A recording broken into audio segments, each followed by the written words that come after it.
عندي بنتي 7 ديال 8 ديال الاولاد، انا قلت عي 7، دابا عندي عي 7 ما عنديش 8. هذا الولد هذا خرجته انا من بالي، ما بقاش عندي ولد لان انتقم مني.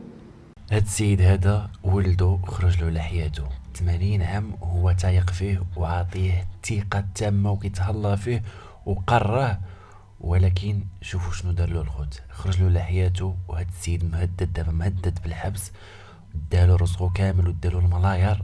شوفوا شنو دار الخوت. عليكم ورحمة الله تعالى وبركاته.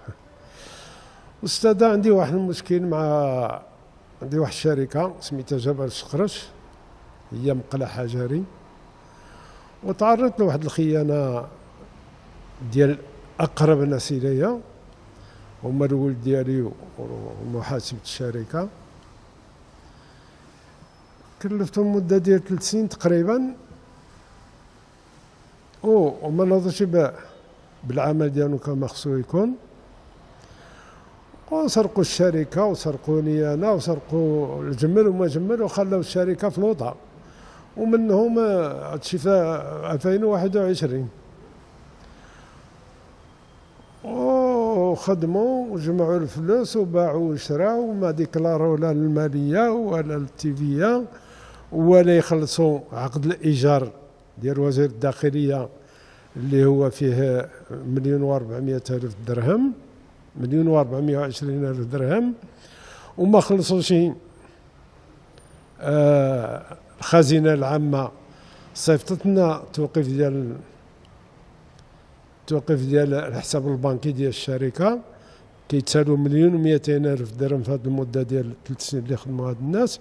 هذا الصديق ديالي، هذا الولد ديالي، وهذا محاسبة الشركة. ويعني سرقوني سرقة موصوفة، يعني عيني في عينك. توضح لنا الأمر بين هاد الناس، راهم ضربوا تلف على هاد الشركة وغرقوني أنا بالديونات. رجعت ندير معهم واحدة، منين عرفت هادشي كله رجعت ندير معهم واحد الصلح حبي، كنقول لهم الله يجازيكم بخير، خلصوا لنا، رجعوا لنا الفلوس، وما فاش غادي يرجعوا سواء، لأن كنقول مرجعوا لنا الفلوس ونخلصوا عقد الإيجار. وزير الداخلية كيتسال فيه 1,420,000 درهم، والخزينة العامة كتسال 1,200,000 درهم، والتيفية ما مخلصاش، والديكلاراسيون ما كاينش. وهاد الناس 3 سنين وهما كيضحكوا عليا، كيدوني ويجيبوني مع واحد الكونطابلية في تطوان، كيقولوا هما دايرين الحسابات ديالهم ودايرين البيلونات ديالهم ودايرين كلشي. الساعة اللي تفضحوا هاد الناس لقينا ما خلصوا، ما دايرين لا بيلون الشركة لا ديكلاراسيون ديال التيفية، ما دايرين حتى حاجة. يعني الناس جاوا وسرقوا هاد الشركة بالثقة اللي كانت عندي في الولد ديالي وفي المحاسب ديالي، وسرقونا وداو لنا اللي كتب الله داوه. من أين وصلنا لواحد الدرجة يعني ديال قطعنا الياس ديالنا من هاد الناس، ما غاديش يكون معاهم شي صلح حبي. نظن كيحرضوا علينا مع وزير الداخلية، كيقولوا الكريم فيه الخروقات، والولد ديالي كتب جد الرسالة الأولى للشركة المفرقعات الإفريقية، قال لهم انتم كتسالوا 1,000,000 درهم والشركه خدامه وكيعطيها البارود، كيف يعقل عطاوها البارود لهاد الشركه وانتم كتسالوها؟ ورجعوا لي ديك الارساليه ديالو للمكتب ديالي شبرتها.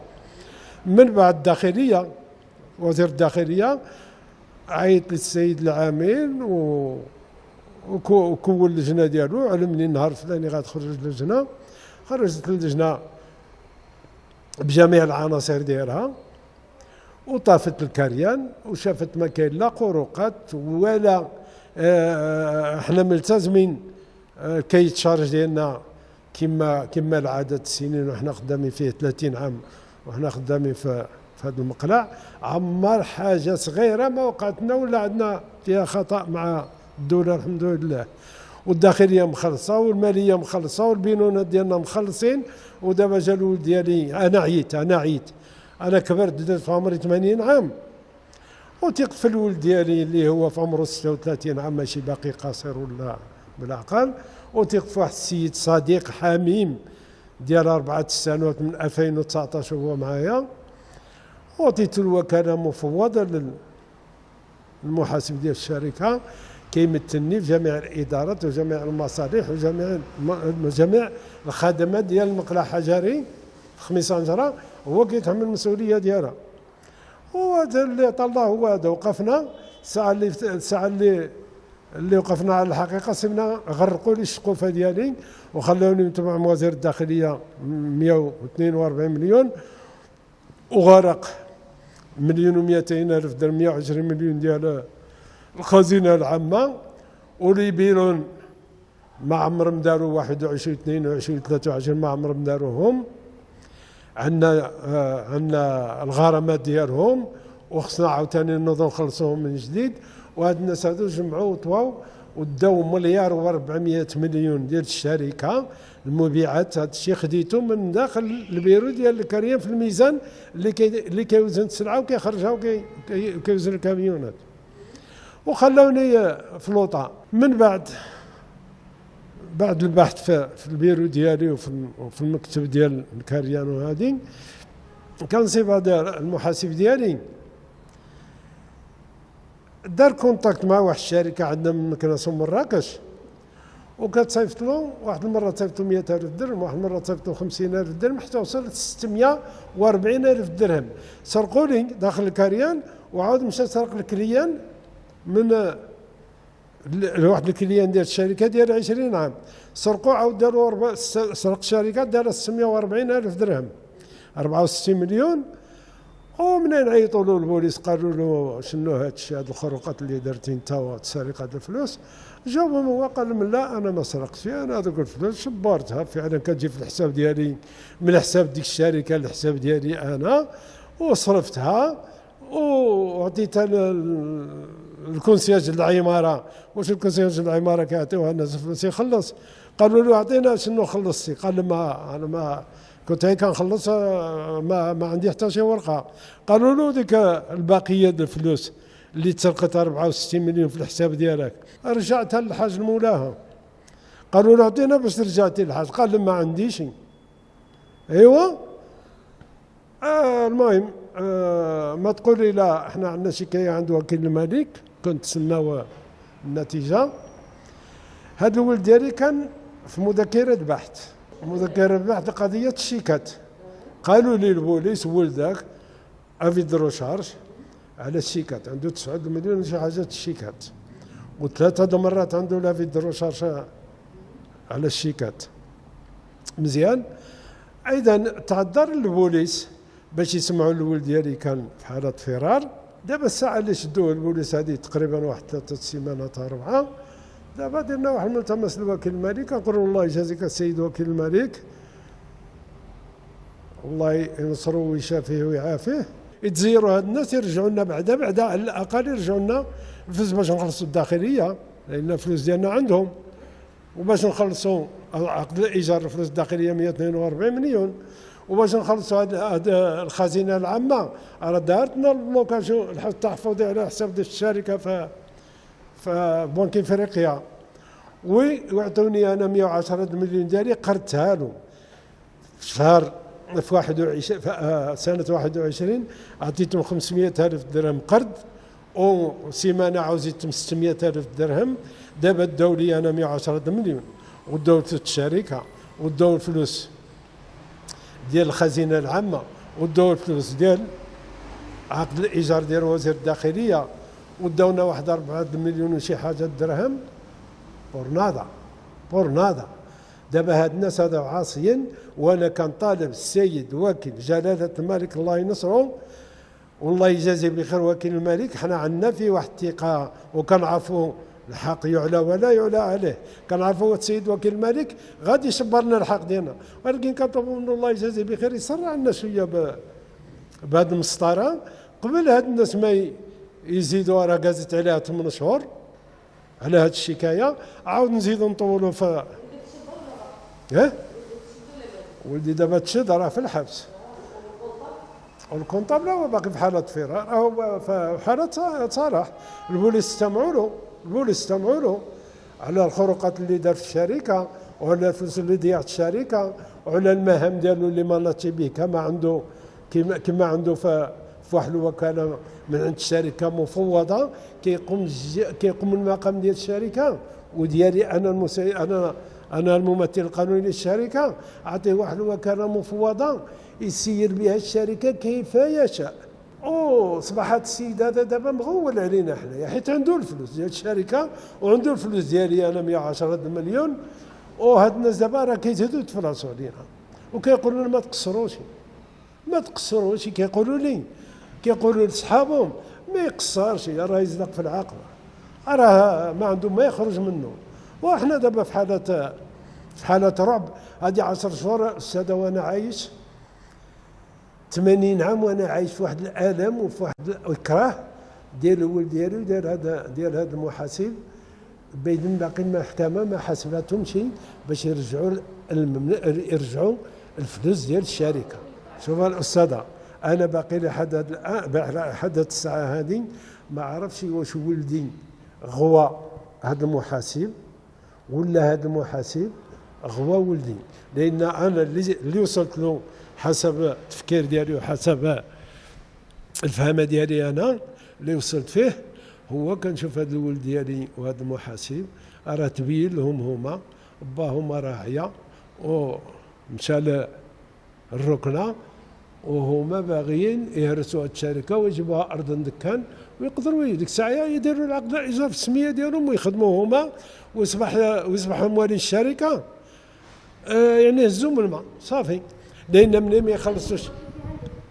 هذا هو ولدك سير قريه وخسر عليه فلوسك وديه لفرنسا قريه، واجي فاش ما يبغيش يقرا اجي تهلا فيه وجلسوا معك في الشركه ويكون هو كل شيء في يده، في الاخر يغدر بك ويدير لك كل شيء.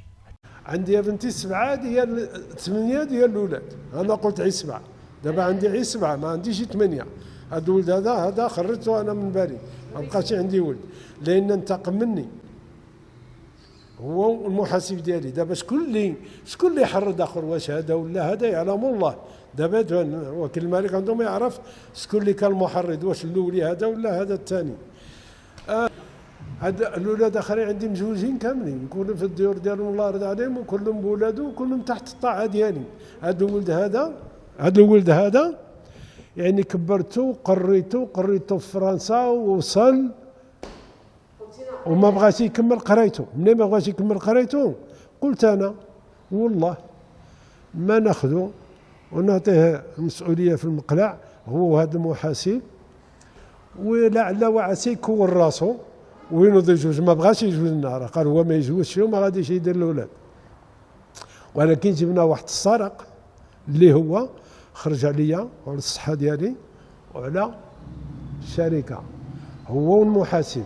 ودابا كان طالب الله يجازيه بخير، كان طالب السيد وكيل الملك بالالحاح، يعني يسرع لي بهذه المسطره ديال هاد خيانه الامانه هاد السراق اللي سرقوا هاد الشركه وسرقوا لي حتى فلوس انا وخلوني في المأزق قبيح. وزير الداخليه ما كيعرف لا ولدي لا محاسب، انا كيعرف لي انا. غدا يجي يبيع ديك الشركه ويبيع ديك الماتيريال ويبيع باش بغا ويتخلص هو الخزينه العامه.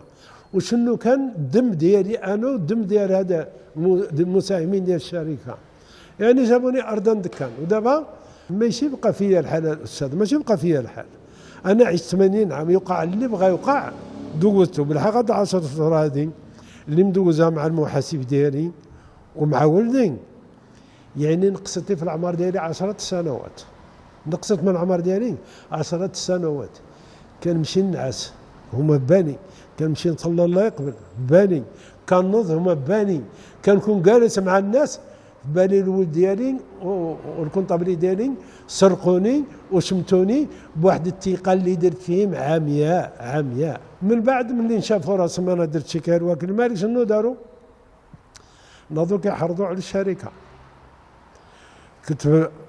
كتبوا رساله لوزير الداخليه كيقولوا له الكريان فيه الخروقات والبارود العشوائي والقيامه وهذه.